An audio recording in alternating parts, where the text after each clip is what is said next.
ইসরায়েলের অভ্যন্তরের লক্ষ্যবস্তু নিশানা করে ক্ষেপণাস্ত্র ও ড্রোন হামলা চালিয়েছে ইরান। স্থানীয় সময় শনিবার ১৩ এপ্রিল এই হামলার ঘটনা নাড়িয়ে দিয়েছে গোটা বিশ্বকে। হামলার বিষয়টি নিশ্চিত করেছে ইরান, যুক্তরাষ্ট্র, ইসরায়েল। জাতিসংঘে ইরানি মিশন জানিয়েছে, সিরিয়া ইরানের কনসুলেটে ইসরায়েলি হামলার প্রতিক্রিয়ায় তাদের এই আক্রমণ পরিচালনা করা হয়েছে, তা এরই মধ্যে শেষও হয়েছে। একই সঙ্গে এই ঘটনায় প্রতিশোধ নিলে পরিস্থিতি আরও জটিল হবে বলে হুঁশিয়ারি উচ্চারণ করেছে ইরান।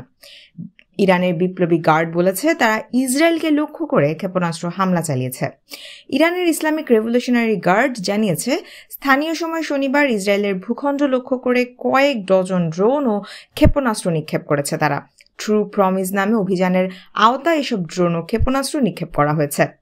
এদিকে ইসরায়েলি সেনাবাহিনীর রেডিও জানিয়েছে, মার্কিন যুক্তরাজ্যের সহায়তায় 10টিরও বেশি ড্রোন ইসরায়েলি ভূখণ্ডের বাইরেই ঠেকিয়ে দেওয়া হয়েছে। মার্কিন সামরিক বাহিনী ইসরায়েলের দিকে অগ্রসর হওয়া ইরানি ড্রোন বিমানটিকে গুলি করে ভূপাতিত করেছে, এমন খবরও শোনা গিয়েছে।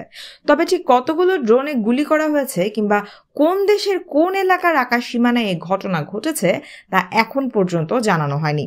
ইরানি হামলার জেরে তেল আবিবে জরুরি সাইরেন বাজানো হচ্ছে। দেশটির বিমান প্রতিরক্ষা ব্যবস্থাও সক্রিয় করা হয়েছে।